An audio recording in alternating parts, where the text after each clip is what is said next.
ఇప్పుడు మీరు చూస్తున్న ఉత్సవం 108 దివ్యక్షేత్రాలలో ఒకటైన కాంచీపురం వరదరాజస్వామి పెరుమాళ్ ఆలయంలో జరుగుతున్న ఉత్సవం. ఈ టెంపుల్కి చాలా విశేషం ఉంది. మెయిన్గా మన ఇళ్ళల్లో బల్లులు అవి తిరుగుతూ ఉంటాయి కదా, అవి ఎప్పుడైనా మనకి టచ్ అవ్వడము లేదా మన మీద పడటము అలా జరిగినప్పుడు ఏమన్నా జరుగుతుందేమో అని భయపడుతూ ఉంటాము.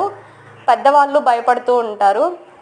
అలా ఏమీ కాకుండా ఉండాలి అంటే ఈ టెంపుల్లో బంగారపు బల్లి, వెండి బల్లి అని ఉంటుంది.